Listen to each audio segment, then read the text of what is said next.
It's 1975 on West Markham Street in Little Rock, Arkansas. A state construction crew is breaking ground for a new government complex. Backhoes bite into red clay on a flat patch of state-owned land, and every operator out there already knows what's underneath them. Not rock, not pipe, people. Because the state of Arkansas knew it had the paperwork. Before a single shovel turned, the land transfer had been signed, a memorial had been budgeted, and the crews had been told to move the bodies out of the way of the offices going up. They were patients of the Arkansas Lunatic Asylum. Most had no family to claim them. Most had no headstone. And for many of them, no names survived in any record the state still kept. Nobody could say exactly how many were down there. The state was about to find out just how little it had ever bothered to write down. The state of Arkansas buried its patients in this field for nearly 100 years. And when it finally needed the land back, it made a plan for the bodies the way you'd make a plan for moving furniture. Welcome back, friend, to Hometown History, the podcast that takes a stroll down the main streets and back alleys of the past to uncover how local stories shaped the world. I'm Shane Waters, and today we're headed to Little Rock, Arkansas, where a state institution meant to heal became the final resting place for thousands of its own patients. And then the state built its offices on top of them. Arkansas doesn't have a single facility for the mentally ill. If you lose your mind in post-Civil War Arkansas, folks send you to jail. Same cell block as murderers and thieves. Same food, same iron bars.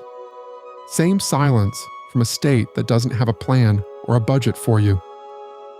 State legislator Hiram Marion McVeigh stands before the General Assembly and calls it what it is. Asylums ought to be established without delay, McVeigh declares.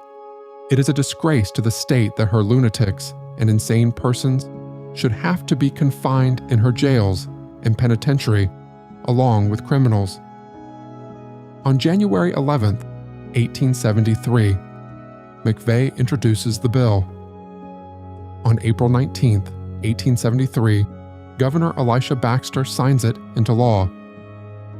The state puts up the money and buys 80 acres of open ground west of Little Rock in Pulaski County. The plan is ambitious. The intention, quite genuinely, is good. Then the Brooks-Baxter War erupts. An armed conflict over the governorship itself plunges the state into chaos through the spring of 1874. Construction halts. The asylum exists only on paper for nearly a decade. By 1881, the legislature finally taxes every property owner in Arkansas to pay for it. And the building they design follows a philosophy that, on paper, sounds like the future of medicine. The Kirkbride Plan. Architect Thomas Story Kirkbride believed that architecture itself could heal. Wings staggered on echelon, so every ward received sunlight and fresh air. Rooted in the moral management movement of Philippe Pinel in France and William Tuke in England. Give the mentally ill dignity, structure, and light instead of chains. But Kirkbride's system had one requirement that would prove fatal to the dream. It demanded a maximum of 250 patients. Dr. Chastaine Caldwell Forbes arrives as the first superintendent. A man who had already run an asylum in Kentucky for 6 years. He knows the work. He knows the stakes. Days before the official opening, the first patient is admitted by special legislative order. On March 1st, 1883, the Arkansas Lunatic Asylum opens its doors. Patients are classified by behavior.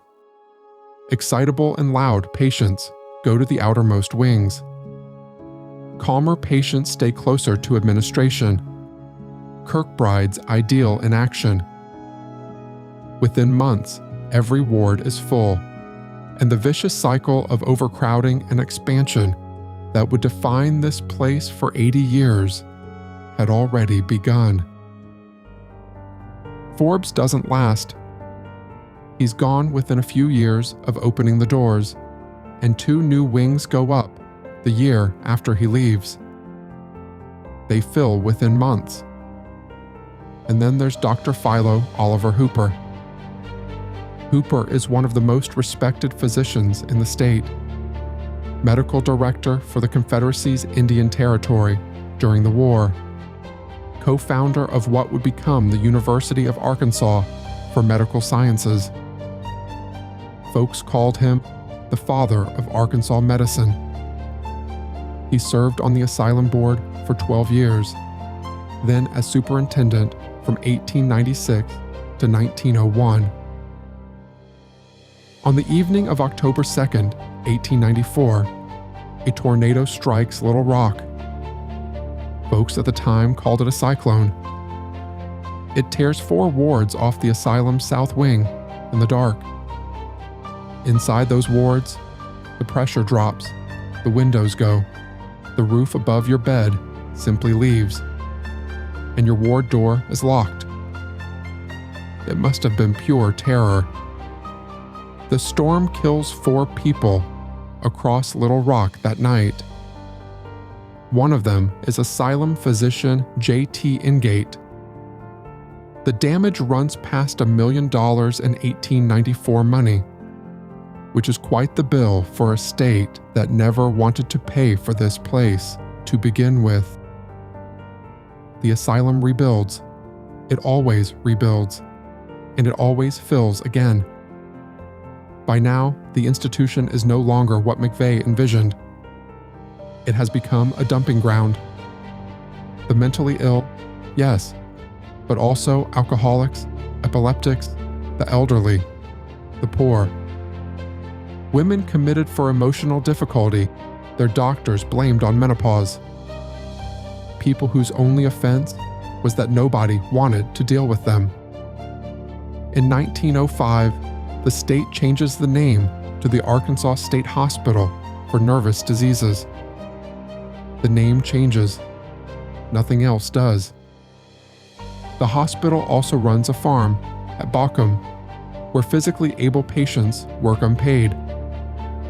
The farm is segregated, a 2-story brick dormitory for white patients, a 1-story frame building for black patients.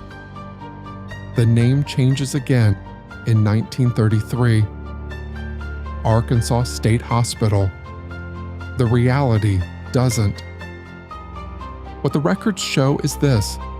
By 1934, the patient census hits 4,996. The hospital's capacity is 1,750. 3 human beings for every bed the building was designed to hold. You don't fit 3 people to a bed, which means beds in the hallways and mattresses on the day room floors. Somewhere in those wards, a woman committed because her family couldn't afford to keep her. A man whose only crime was growing old. And the numbers keep climbing. By the 1950s, the population peaks above 5,000 on a campus rated for 1,750, at an institution that began with Kirkbride's promise of 250. In 1936, the Benton Farm Colony opens 30 miles southwest, planned for 2,000 more. That same year, Dr. Elizabeth Fletcher is hired as the first female physician, and she does something nobody before her had done. She pulls the children out of the adult wards and builds them their own treatment program. In 1957, the legislature finally orders the end of all farming operations But for the patients who die without family to claim them, there's one final indignity. They're buried on asylum grounds, silently, in unmarked graves. The cemetery takes unidentified paupers too, including one drifter known only as Arkansas Bill. Think about that name for a second, a man the state knew so little about that they named him after itself, buried in a cemetery of the unnamed. And here's where Dr. Hooper comes back into the story. In Little Rock, Georgie Carroll Hooper was the wife of the father of Arkansas medicine, a woman whose name carried weight in a city that revered her husband. And she became a patient inside the institution he helped build and run. Why? The surviving records never say. By the time she arrived, the asylum her husband championed held hundreds more patients than Kirkbride ever intended. The records don't tell us what she saw from her ward window, though we know what was out there to see. The working farm, the outer wings for the excitable, the ground where the unclaimed were buried. She ate the same food, walked the same halls, slept in the same overcrowded wards as every patient the state had decided to warehouse. The man whose name was on the building couldn't keep his own family from being swallowed by the machine he helped create. If it could reach her, it could reach anyone in Arkansas. In 1960, the state appropriates $6 million to renew the Little Rock facilities. The era of deinstitutionalization is beginning. 3 years later, in 1963, the original Kirkbride buildings are demolished. Every wall, every wing, every ward where tens of thousands of patients had lived and where thousands of them died, gone. The documents and photographs scatter across state archives. The city moves on. Then, in 1975, State Building Services takes ownership of the land along West Markham Street for a new natural resources complex. Routine government construction. And here's the part that should stop you. Nobody was surprised by what was in that ground. The state knew. An estimated 3,000 to 4,000 bodies lay buried across that site, and the burial ground was written into the land transfer itself. Patients and paupers, most in unmarked graves.